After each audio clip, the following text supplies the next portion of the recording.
Hello नमस्कार दोस्तों, मैं हूं आपका जाना पहचाना होस्ट एंड दोस्त और मैं आप सभी का स्वागत करता हूं मेरे चैनल होम्योपैथिक वाइन्स में एक नए टॉपिक के साथ में।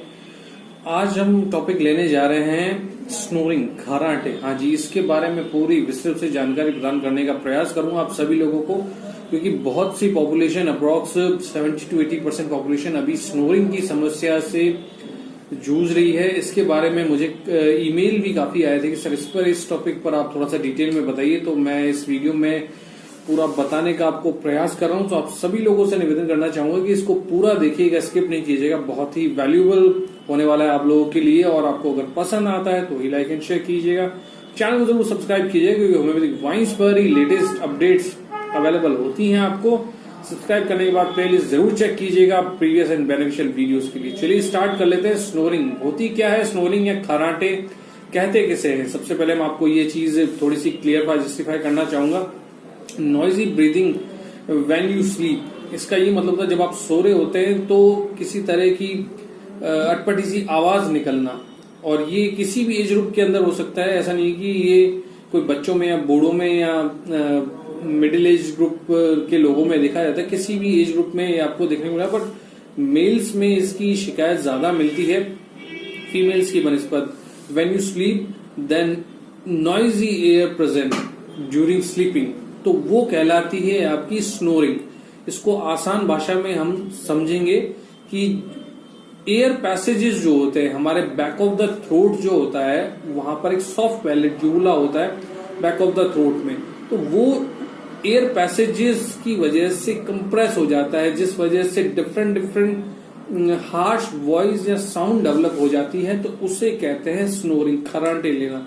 हाँ जी, ये जैसे मैंने बताया किसी भी एज ग्रुप में हो सकते हैं। तो आपको ये एक तरह का सीरियस प्रॉब्लम नहीं है, क्योंकि एक कोई किसी तरह की डिजीज नहीं कहलाएगी, कंबाइंड सिम्टम है और इससे घबराने की आवश्यकता नहीं। बट जिस किसी भी पर्सन को ये अगर हो रहा होता है, उसके बेटर हाफ या लाइफ पार्टनर या उसके फैमिली मेंबर्स को बड़ा परेशान कर देती है ये चीज, क्योंकि वो स्लीप डिस्टर्बिंग का सबसे बड़ा कारण होती है। सोते समय खर्राटे देना आसपास या आस पड़ोसियों को बहुत ज्यादा परेशान करती है, जो आपके सराउंडिंग्स में या फैमिली मेंबर रहते हैं उनके लिए बहुत ज्यादा दुखदायी हो जाता है। तो चलिए इसके कॉजेस की बात कर लेता हूँ। इसके कुछ प्रमुख कारण हैं जिसकी वजह से स्नोरिंग देखी गई है। ओबेस पर्सन होते हैं, जो मोटे व्यक्ति होते हैं, जिनके अंदर चर्बी की मात्रा ज्यादा होती है, जो ड्रिंकिंग और अल्कोहल या फिर एनसीड्स वगैरह का उपयोग ज्यादा करते हैं, उनके अंदर देखा गया है।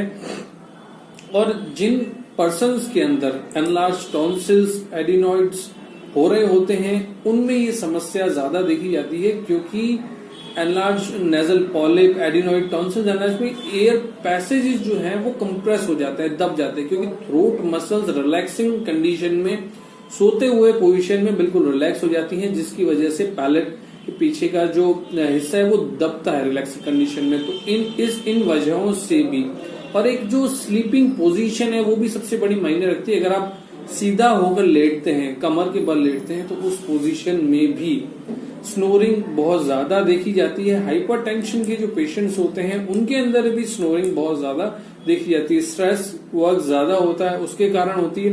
बट बेसिक कॉज इसका ये है, किसी भी तरह के नेजल पॉलिप, एडिनॉइड टॉन्सिल्स या नेजल पैसेजेस का अगर ब्लॉकेज हो रहा है किसी वजह से, तब स्नोरिंग डेवलप होती है। किसी भी एलर्जिक कंडीशन के कारण obstructive air passages then develop snoring, तो ये कारण होते हैं। तो इसका मैनेजमेंट किस तरह से करा जाए, मैं आपको ये भी स्पष्ट तौर पर बता देता हूँ। सबसे पहले तो अपनी जो सोने की पोजीशन है उसको सुधारें। करवट लेकर सोएं या पेट के बल सो सकते हैं, तब थोड़ा प्रभाव अच्छा पड़ेगा।